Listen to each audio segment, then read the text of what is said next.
Kerala exit polls LDF కే పట్టం కడుతున్నాయి. ఇక్కడ India TV exit poll ప్రకారం ఎల్డీఎఫ్ 78 స్థానాలు, యూడీఎఫ్ అలయన్స్ కు 58 స్థానాలు వస్తాయని అంచనా వేసింది. అలాగే India today survey LDF 94, UDF 43 స్థానాలని అంచనా వేసింది.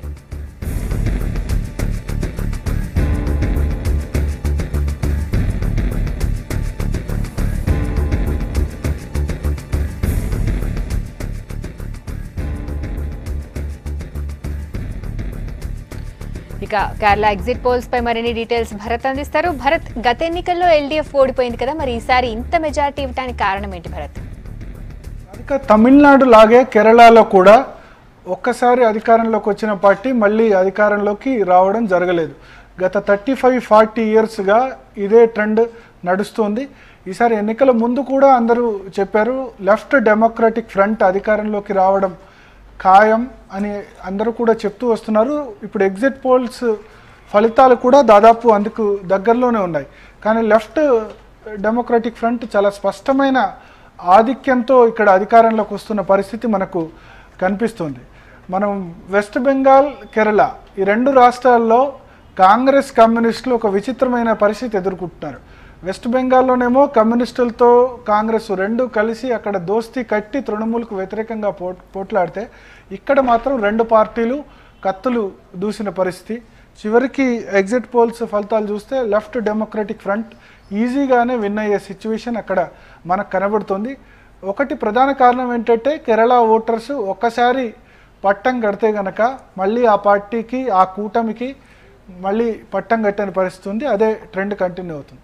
రెండవది, ఉమెన్ చాందీ ప్రభుత్వంపై చాలా ఆరోపణలు వచ్చాయి. ముఖ్యంగా అవినీతి ఆరోపణల నేపథ్యంలో చాలామంది మంత్రులు కూడా రాజీనామా చేసిన పరిస్థితి మనకు అక్కడ కనిపిస్తుంది.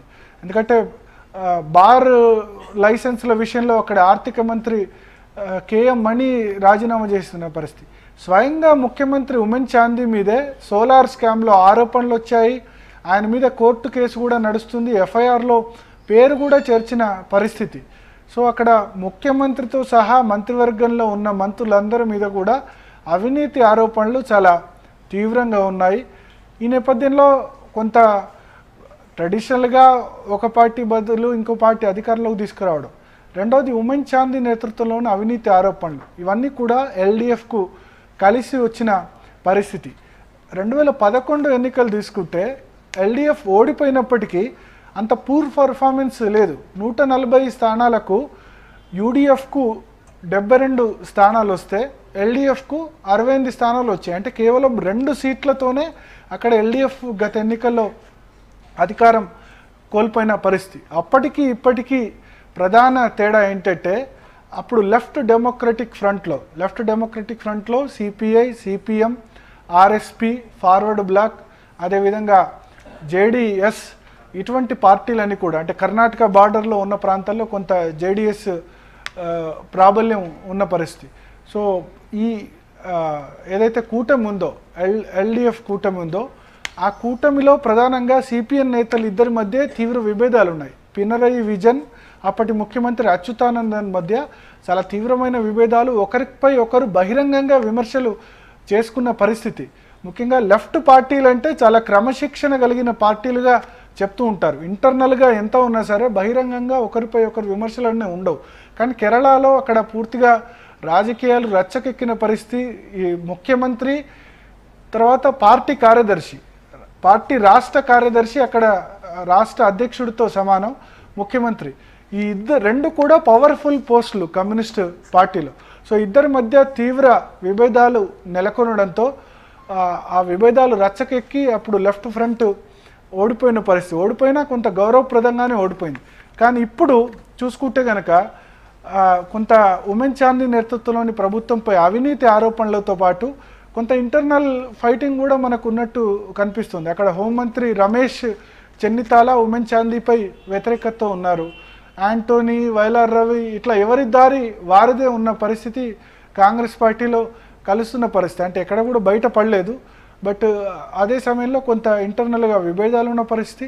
రెండవది, లెఫ్ట్ డెమోక్రటిక్ ఫ్రంట్లో ఈసారి పినరయి విజయన్, అచ్యుతానందన్ మధ్య ఎటువంటి డైలాగ్ వార్ జరగలేదు. ఇక్కడ కూడా అచ్యుతానందన్ 93 సంవత్సరాల వయస్సు ఉంది ఆయనకు.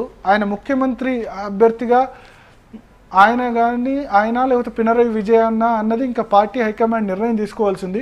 బట్ 93 సంవత్సరాల వయస్సులో కూడా అచ్యుతానందన్ ఎమ్మెల్యేగా ఆయన పోటీ చేశారు. అక్కడ ప్రజలు కూడా ఆయన యాక్సెప్ట్ చేస్తున్నారు. ఎందుకంటే అచ్యుతానందన్కు చాలా క్లీన్ ఇమేజ్ ఉంది. ఇంతవరకు ఒక్క అవినీతి ఆరోపణ కూడా ఆయన మీద లేని పరిస్థితి. సో ఆయన 93 ఇయర్స్ వయసు ఉన్నప్పటికీ క్లీన్ ఇమేజ్ కారణంగా అక్కడి ప్రజలు కొంత ఆయన వైపు మొగ్గు చూపిన పరిస్థితి. ఇక్కడ చూసుకుంటే ఈసారి బీజేపీ చాలా కీ ప్లేయర్గా కేరళలో మారింది. బీజేపీ అసెంబ్లీలో అడుగు పెడుతుందా లేదా అన్న విషయం పక్కన పెడితే ఇక్కడ ఎవరు అధికారంలోకి రావాలి అన్న అంశాల్లో నిర్దేశించడంలో బీజేపీ ఓట్ షేర్ చాలా కీలక పాత్ర పోషించిందని చెప్పొచ్చు. ఇంతవరకు కూడా స్వాతంత్రం వచ్చి ఇన్ని ఎలక్షన్స్ జరిగినా సరే కేరళలో ఇంతవరకు బీజేపీ అభ్యర్థి ఒక్కళ్ళు కూడా అసెంబ్లీలో ఎలక్ట్ కాలేదు, పార్లమెంట్లో కూడా ఎలక్ట్ కాలేదు. కాకపోతే మొన్న పార్లమెంట్ ఎలక్షన్స్లో 2014 పార్లమెంట్ ఎలక్షన్స్లో బీజేపీ 11% ఓట్లు సాధించింది. ఒక విధంగా చెప్పాలంటే చాలా significant vote share BJP Modi హవాతో సాధించినప్పటికీ ఒక్క పార్లమెంట్ సీటు కూడా రాలేదు. ఈసారి కూడా బీజేపీకి అక్కడ Ezhava community, backward caste community, ఇది కేరళ పాపులేషన్లో దాదాపు 23% ఉంటారు. ఆ ఎజవా కమ్యూనిటీ అన్నది అవుట్ రైట్గా బీజేపీకి సపోర్టు చేసిన పరిస్థితి. నిజానికి ఎజవా కమ్యూనిటీ ట్రెడిషనల్గా కొంత లెఫ్ట్తో ఉంటుంది అని కొంత టాక్ ఉంది.